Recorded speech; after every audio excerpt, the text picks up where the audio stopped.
Your hosts are here, Sammie and Michelle. By the end of this podcast, you'll know them well. Adulting, navigating the journey of life. Careers to relationships, pain and strife. Put down the rule book, rethink the status quo. If there's another direction you wanna go, find purpose, passion and mastery in all that you do. With Status Post Adulting. Hey, Status Post Adulting fam! This is Sammie and Michelle, and you're listening to the 57th episode of Status Post Adulting, where we are talking about the economy being down. But first, let me check in with my co-host Michelle. How are you doing, Michelle? I'm good, Sammie. I'm not sure if you watched any commercials from the big game, and I know you saw this one because I sent it to you and then bothered you for a week to watch it. For those of you who saw the Toyota Tundra commercial, you may have noticed that they had a bunch of celebrities with the last name Jones in trucks, and the idea behind it was they were keeping up with the Joneses. And then at the end, Nick Jonas pops up and he says, "Keeping up with the Jonases," which if you have been a long-time listener of Status Post Adulting, you know that's my thing. Just want to let y'all know, you heard it here first. Of course, Toyota, feel free to run me my check. But I appreciate that our trending phrases are catching on. And to be clear, Michelle just didn't know that phrase was keeping up with the Joneses, and she legitimately thought it was keeping up with the Jonases because she is such a millennial. That commercial totally stole that from our podcast, and now we know that they are listening to Status Post Adulting too. We hear you, we see you, thank you for listening. Coincidentally, I do drive a Toyota. And Sammie, how are you doing? Oh, I'm doing good. You know, Michelle and I are just living our little small town life over here. If any of you want to check out our water video, we did a little reel on how we get water here on Instagram. It's pretty exciting. So follow us at Status Post Adulting to check it out. I don't want to brag, but it's going viral. It's going somewhat viral. It's going very viral. In other exciting news, I signed up for the Fire dating app. What? This is not a dating app for firefighters, is it? If there's a dating app like that, holla at me, okay? I think there's a dating app for lumberjacks. Did we talk about that on our dating app episodes? I think we did talk about that. I just feel like those people will live very far away from here. Because there's no trees. But yeah, the Fire dating app, aka firedating.me, is a dating app for people who are interested in financial independence and retiring early.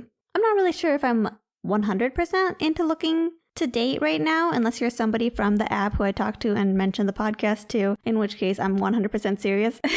Wow, Sam, I didn't even know this about you. Yeah, it's a really cool dating app because it's specifically for people who are into fire. And I will say a lot of these people and me have a lot in common. Like, it's kind of funny how many people are into waking up early, then being a little bit in nature, and then listening to a podcast while having coffee. Wow, Sammie, using an app with possibly the worst UI I've ever seen in my life.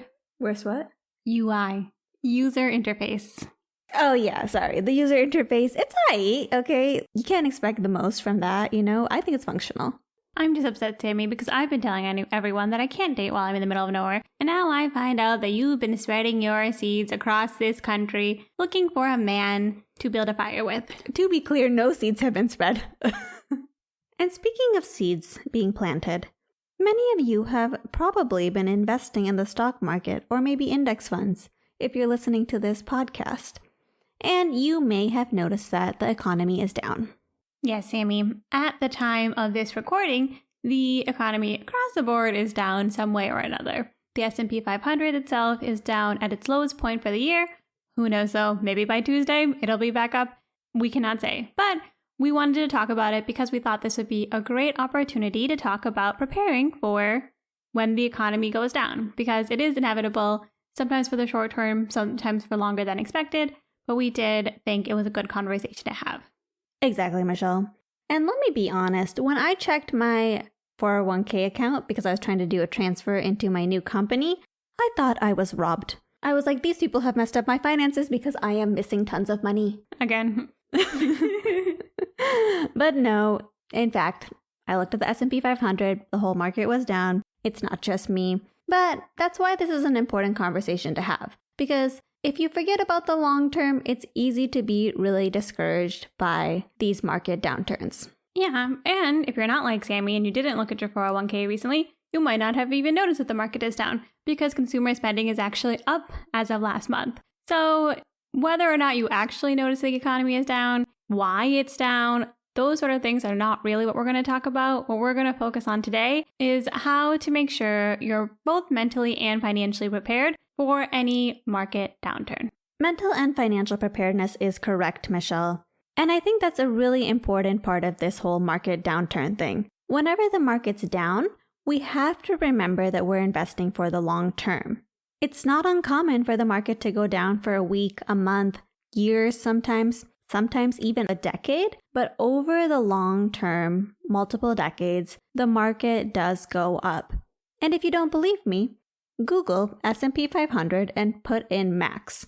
And when you put in the max amount of time to visualize how much the stock has gone up, you can see that it has gone quite up. And even this little small downturn is just that, a very little small downturn. You make a good point, Sammie, because in this situation, specifically in terms of the United States market, what is the lowest point of 2022 was actually a new high in October 2021. So it is really about perspective.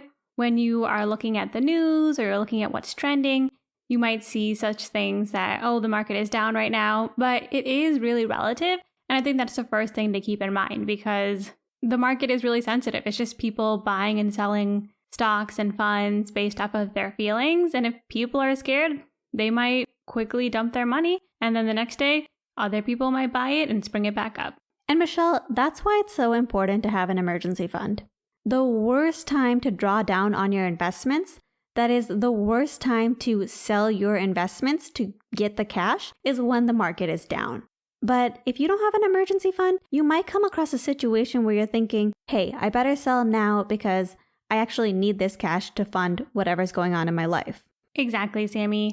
It's very, very possible that when the economy is down, that's also when you're going to need to reach for your emergency fund. A good example of that is when the market crashed in March of 2020, when COVID hit and the lockdowns hit and the market crashed.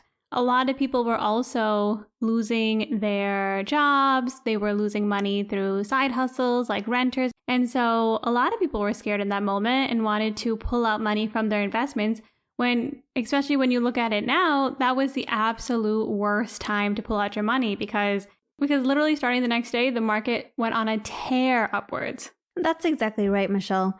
And I remember me in March 2020, I saw the markets dropping and I felt some anxiety because I knew that whatever money I had invested was not going to be usable during that time period. And that's when I really started to appreciate an emergency fund. Before that, I had heard people talking and saying things like, hey, you don't need an emergency fund. Your stocks are your emergency fund. It's way less lucrative from a math perspective to keep an emergency fund in cash rather than in the stock market. And I kind of understood that argument. I thought that's true. Why would you keep cash rather than invest everything? I still kept a cash emergency fund just for expenses, but during March 2020, I really appreciated that for me, I like to have a pretty big emergency fund.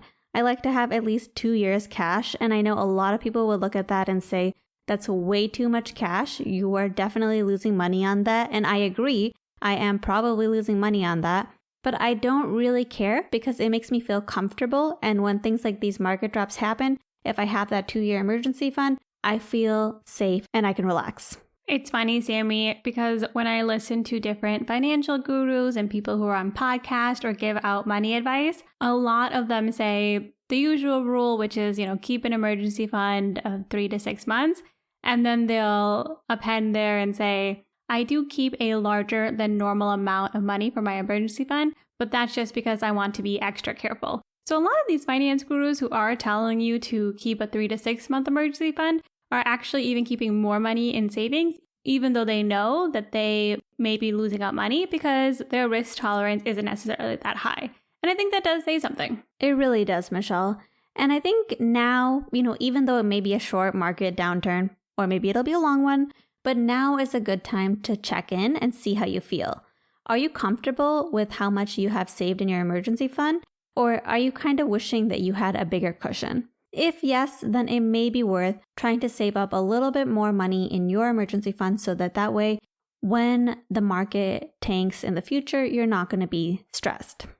Exactly, Sammie. A lot of having an emergency fund is obviously one part, making sure that you are financially secure in case something does happen. But the other part of it is about your own stress levels and staying sane when things go wrong. And so I completely agree. I think it's good to check in with yourself and make sure that you're at a level that you are happy with. And with that emergency fund saved up, Michelle, any new money that's coming in, income, extra money that you have, should still be going towards your investments. And that's because statistically, the market does go up over time, and the last thing you want to do is stop investing, and especially to stop investing when the market's down. It's really like the stocks are on sale at this time. You can buy them, they're going to be cheaper than they usually would be, and statistically, they're most likely going to go up over time.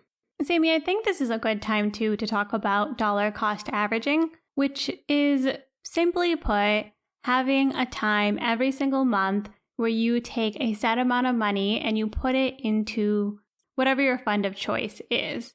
The theory behind dollar cost averaging is that you're consistently putting money into the market month over month without thinking about what the market itself is doing. A lot of people think that the best thing to do is to try to time the market, or that they're going to be brave and they're going to put more money in when the market's down. And dollar cost averaging really helps you put in money consistently while not having to worry about your actual psychology. That's right, Michelle. A lot of people try to time the market and they think, oh, I want to put in money when the market's down, and I don't want to put in money when the market's up. Sure, that sounds really logical, but the truth is, we don't know if the market is up or if it's going to go more up. And waiting to invest actually causes more problems because statistically, the market is up more than it's down. So if you're waiting to put money into the market, you're probably missing out on growth. People have actually done the math when it comes to putting in money consistently into the market versus waiting until the market is down, or saying hypothetically, if you put money in the market every time the market was at its bottom. And outside of the fact that you can't actually predict that in the moment where the quote unquote bottom is, they still found that people who were doing dollar cost averaging or putting the money in the market when they had it worked out the best. And that what actually stays true is that time in the market is so much better than actually trying to time the market. That's right, Michelle. In some ways that you can make sure that your dollar cost averaging is simple things like automatically having your payroll go into your 401k or your workplace sponsored tax advantaged accounts, because that way you're automatically investing a little bit each paycheck. For me, what I do is each paycheck, I check my checking account. Any money that I have extra, I'll also put into a post-tax brokerage fund, so that way every few weeks I'm adding in more money into the stock market. Having your money go into your 401k or things like that, Sammie, is so smart because a lot of times, I know for me, I didn't even realize how much money I was putting to the side because I just never saw that money. It immediately went into things like my tax advantage accounts. That being said, another part of this is that if you do buy into the belief that, especially with this market and the United States market, it will continue to bounce back and go up over the long term, and you have a little bit of extra money, or you want to save a little bit of your spending and put more money into the market, like Sammie said earlier, some people view this as a time where stocks are at a discount. And so if you want to put in a little bit more money that you can find from another place, this is a good time to do it, in theory, over the long term. But we cannot predict the market. We do not know what's going to happen in this country or in this world. And so, as always, don't forget that this is an educational resource and we do want to share helpful information, but this is an entertainment podcast. That is so true, Michelle. There's actually a meditation by J.L. Collins in his voice where he helps tranquilize any anxieties that you may have about the market being down. Yes, it sounds kind of hilarious, but also this meditation is really good. And what a great way to connect finances and spirituality. We will definitely link to that in the show notes. Great suggestion, Sammie. For our takeaways today, if you did not even realize that the economy was down right now, we're sorry. Go on with your lives. Enjoy it. But our real takeaway is that this is a really good time to take a look at your finances, take a look at your emergency fund, make sure that you have your ducks in a row, and that it's always important to remember that when you are doing investing, any kind of investing, the goal should be to do investing for the long term, especially when it's money that is important to your survival and important for building your future. I couldn't have said that better myself, Michelle. Use this opportunity to prepare by establishing how much money you want in an emergency fund, and also using this opportunity to continue investing if you're able to. Plus, if you're like Sammie and you have some new romances in your life, a new partner, you just got married, or you're on a fire dating app, maybe now is also a good time to check in with your partner and make sure that you guys are on the same page when it comes to your safety net. Just FYI to any single people who may be listening, I have no active romantic interests, so feel free to call me, email us at... No. Slide in those DMs, guys. Sammie is available, but only if you are financially responsible. A better reason to slide in our DMs is if you have any feedback about this week's podcast or any of our other podcasts. If you hadn't had the opportunity yet to listen to last week's interview with John and David of the Debt Free Guys and Queer Money podcast, I highly, highly recommend it. We really had a great conversation with John and David. We really loved all the information they shared. They were so fun to talk to. And so, yeah, take a listen if you haven't already, and especially if you have credit card debt, but even if you don't. That's right, Michelle. If you have credit card debt, their debt lasso method is so creative, but also so efficient. It's just so interesting to look at. Outside of DMing us, you can always send us an email, statuspostadulting@gmail.com. We do have some stickers left. We have smaller ones now. So let us know if you want some of those. But most importantly, be sure to join us next time as we put down the rule book and rethink the status quo.